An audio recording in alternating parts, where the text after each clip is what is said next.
Nicole here with Job Hunt Solutions, and today is Thursday, which means it's viewer question and answer day. Today's question, actually suggestion, came from Anthony, who was asking me to go through a little bit more detail about the elevator pitch. Now, an elevator pitch is kind of what it would sound like. Imagine if you were in an elevator with someone like the CEO of your company or a hiring manager you're interested in impressing, and you're on the elevator going from the ground floor to the 20th floor. You've got about, say, 30 to 60 seconds to really impress this person with your background, your achievements, and your experience. So that would be what's called your elevator pitch. Just a 30 to 60 second blurb about who you are, what value you bring, and sort of what your passion points are. An elevator pitch is used mostly in networking meetings, or it's a great thing to use when answering the question, so tell me a bit about yourself. Once you have a really well-crafted elevator pitch, you can use it pretty much anywhere, including networking events or any other place where you would meet like-minded people. When you're crafting your elevator pitch, there's really two key elements. The biggest one really is self-reflection. So this self-reflection piece is about, knowing what your skills are. So what are your real strengths? What sort of skills have you developed in your career or in your last job? And if you're still a student, what was your sort of major or your focus in your studies through school?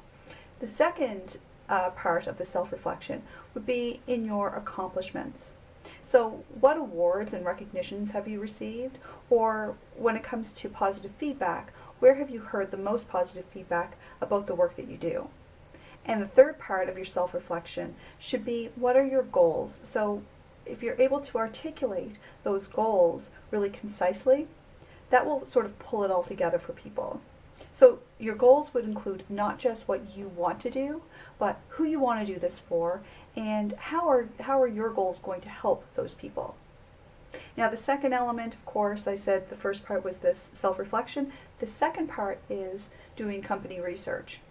That part is going to come in a little bit more handy when you're talking about using your elevator pitch in a job interview. So we'll look at that a little bit more closely later on in the video. So pulling this all together, I'm going to use fictional character Joe, who is a carpenter who specializes in interior home finishings. So if he were to have an elevator pitch, it might sound something like this. Hi, my name is Joe. I'm a highly skilled tradesperson with expertise in carpentry. I have received several Home Builders of the Month awards for my outstanding contributions in custom home finishings. My passion is for making a house a home by creating home finishings that delight customers. And I'm looking for a role in which I can work with home buyers in making their dreams a reality by creating their dream homes.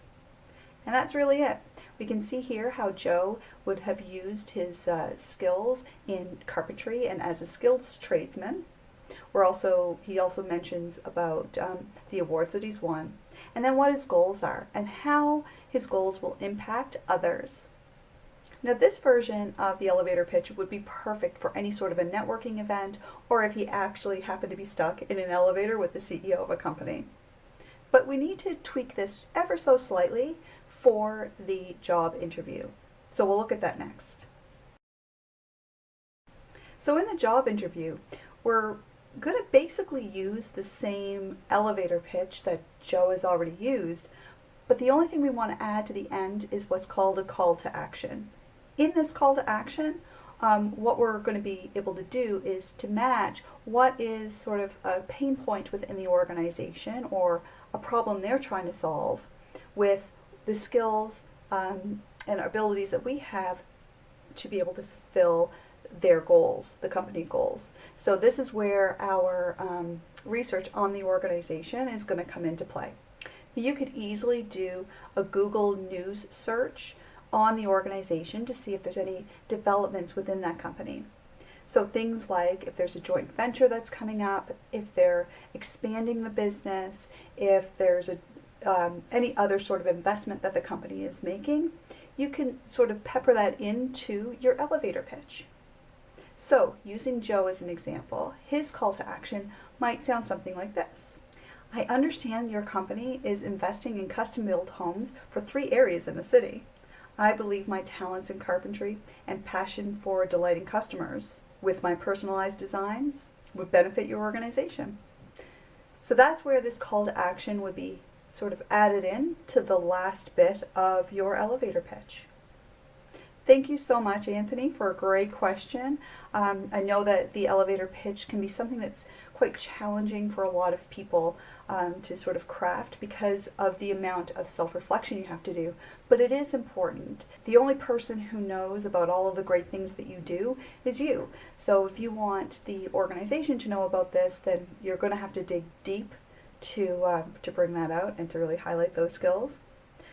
But a really important element of that is to make sure that you are able to use your skills and to speak about your skills in the context of an issue that the company is trying to overcome. Now, if you have any questions of your own that you'd like for me to answer, or have other video ideas, or would like to collaborate, I'd love to hear from you. Of course, you can reach me on email, link in with me on LinkedIn, Twitter, Facebook, whatever works for you. For personalized advice, of course, you can come to my website and I would be happy to help. Thanks again for watching, and until next time, happy hunting!